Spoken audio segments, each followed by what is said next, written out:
ಯಾಕೆ crown transplant ಬಹಳ tricky, ಅಂದ್ರೆ ಬಹಳ ಟೆಕ್ನಿಕ್ ಸೆನ್ಸಿಟಿವ್. ಎಲ್ಲರಿಗೂ ನಮಸ್ಕಾರ.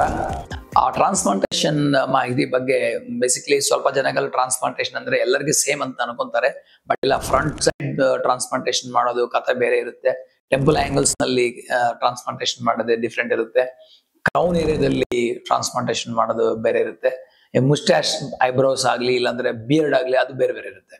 ಸೊ ಈಗ ಬಹಳ ಜನಕ್ಕೆ ಗೊತ್ತಾಗಿರೋ ಸಮಾಚಾರ ಅಂದ್ರೆ front side transplantation, temple angle transplantation ಎಲ್ಲರಿಗೂ ಗೊತ್ತು. ಕ್ರೌನ್ ಟ್ರಾನ್ಸ್ಪ್ಲಾಂಟೇಶನ್ ಬಗ್ಗೆ ಬಹಳ ಜನಕ್ಕೆ ನೆಗೆಟಿವ್ ಇಂಪ್ರೆಷನ್ ಇದೆ. ಅಂದ್ರೆ ಕ್ರೌನ್ ಟ್ರಾನ್ಸ್ಪ್ಲಾಂಟ್ ನಲ್ಲಿ ರಿಸಲ್ಟ್ ಬರಲ್ಲ. ಕ್ರೌನ್ ಅಂದ್ರೆ ನೆತ್ತಿ ಮೇಲೆ ವರ್ಟೆಕ್ಸ್ ಅಂತ ಹೇಳ್ತೀವಿ, ಅಲ್ಲಿ ಸುಲಿ ಎಲ್ಲ ಇರುತ್ತೆ. ಆ ಜಾಗದಲ್ಲಿ ಟ್ರಾನ್ಸ್ಪ್ಲಾಂಟೇಶನ್ ಮಾಡಿದ್ರೆ ರಿಸಲ್ಟ್ಸ್ ಬರಲ್ಲ ಅಂತ ಸ್ವಲ್ಪ ಪೇಷಂಟ್ಸ್ ಅನ್ಕೊಂತಾರೆ, ಮತ್ತು ಸ್ವಲ್ಪ ಡಾಕ್ಟರ್ಸ್ ಬೇಡ ಅಲ್ಲಿ ಮಾಡೋದು ಬೇಡ ಅಂತ ಹೇಳ್ತಾರೆ. ಏನಕ್ಕೆ ಕ್ರೌನ್ ಟ್ರಾನ್ಸ್ಪ್ಲಾಂಟೇಶನ್ ಆ ತರ ಡಿಫಿಕಲ್ಟ್ ಆಗಿರ್ತದೆ, ಟ್ರಿಕ್ಕಿ ಆಗಿರ್ತದೆ, ಟೆಕ್ನಿಕ್ ಸೆನ್ಸಿಟಿವ್ ಆಗಿರ್ತದೆ ಅಂತ ಸ್ವಲ್ಪ ನೀವು ತಿಳ್ಕೊಬೇಕಾಗಿದೆ. Crown basically anatomy itself ಅಲ್ಲಿ ಸ್ವಲ್ಪ ಡಿಫ್ರೆಂಟ್ ಇರುತ್ತೆ. ಏರ್ ಪ್ಯಾಟರ್ನ್ಸ್, ಸ್ವಿರ್ಲ್ ಇರುತ್ತೆ, ಸುಳಿ ಇರುತ್ತೆ, ಅಲ್ಲಿ ಆ ಆಂಗುಲೇಷನ್ಸ್ ಮಲ್ಟಿಪಲ್ ಡೈರೆಕ್ಷನ್ಸ್ ಇರುತ್ತೆ. ಮತ್ತೆ ಇನ್ನೊಂದೇನಂದ್ರೆ ಆ ಜಾಗದಲ್ಲಿ ಲೈಟ್, ನಮ್ಗೆ ಸನ್ಲೈಟ್ ಫಾಲ್ ಆಗೋ ವಿಧಾನ ಬೇರೆ ಇರುತ್ತೆ. ಅದರಿಂದ ನಮ್ಗೆ ಜಾಸ್ತಿ ಬಾಳ್ನೆಸ್ ಕಾಣ್ತದೆ.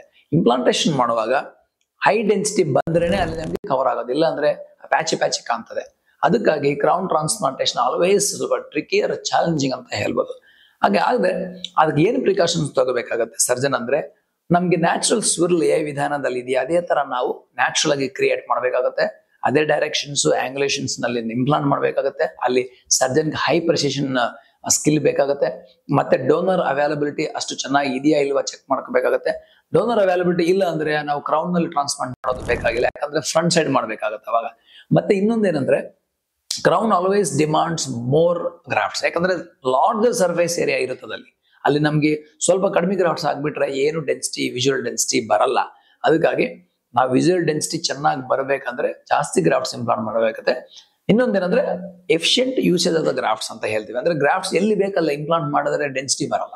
ಯಾವ ತರ ಇಂಪ್ಲಾಂಟ್ ಮಾಡಿದ್ರೆ, ಎಲ್ಲಿ ಪ್ರಯಾರಿಟಿನಲ್ಲಿ, ಯಾವ ಆಂಗುಲೇಷನ್, ಯಾವ ಡೈರೆಕ್ಷನ್ ಅಲ್ಲಿ ಮಾಡಿದ್ರೆ ಚೆನ್ನಾಗಿ ಕವರ್ ಆಗುತ್ತೆ ಅಂತ ಕ್ರೌನ್ ಏರಿಯಾದಲ್ಲಿ ಕನ್ಸಲ್ಟೇಷನ್ ಟೈಮ್ ನಲ್ಲಿ ಆಗ್ಲಿ, ಬಿಫೋರ್ ಸರ್ಜನ್ ಅಲ್ಲಿ ಆಗ್ಲಿ ಡಿಟೇಲ್ ಆಗಿ ನಾವು ಪ್ಲಾನ್ ಒಂದು ಇಟ್ಕೋಬೇಕು. ಎಕ್ಸಾಕ್ಟ್ ಪ್ಲಾನ್ ಪೂರ್ ಪ್ಲಾನಿಂಗ್ ಇದ್ರೆ ಡೆಫಿನೆಟ್ಲಿ ಕ್ರೌನ್ ಟ್ರಾನ್ಸ್ಪ್ಲಾಂಟ್ ಫೇಲ್ ಆಗುತ್ತೆ.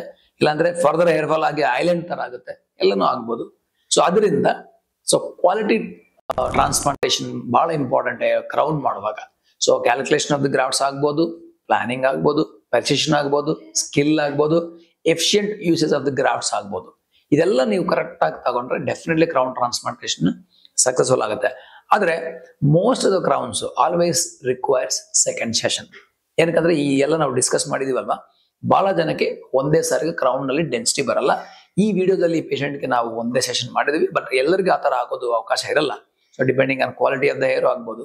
ಅದಕ್ಕಾಗಿ ಕ್ರೌನ್ ನಲ್ಲಿ ಜಾಸ್ತಿ ಡೆನ್ಸಿಟಿ ಬೇಕಂದ್ರೆ ಸೆಕೆಂಡ್ ಟೈಮ್ ಆಫ್ಟರ್ 6 months ಒಂದು ಟ್ರಾನ್ಸ್ಪ್ಲಾಂಟ್ ಮಾಡಿದ ತಕ್ಷಣ ನಮ್ಗೊಂದು ಸರ್ಟನ್ ಅಮೌಂಟ್ ಆಫ್ ಡೆನ್ಸಿಟಿ ಬರುತ್ತೆ. ಅದ್ರ ಮಧ್ಯದಲ್ಲಿ ಮತ್ತೆ ನಾವು ಸೆಕೆಂಡ್ ಸೆಷನ್ ಆಫ್ಟರ್ 6 months ಆದ್ಮೇಲೆ ಮಾಡ್ಬೋದು. ಅವಾಗ ಡೆನ್ಸಿಟಿ ಡಬಲ್ ಕಾಣ್ತದೆ. ಸೊ ಇದರೆಲ್ಲ ಫಾಲೋ ಆದ್ರೆ ಕ್ರೌನ್ ಟ್ರಾನ್ಸ್ಪ್ಲಾಂಟ್ ಫೇಲ್ ಆಗೋ ಚಾನ್ಸೇ ಇಲ್ಲ.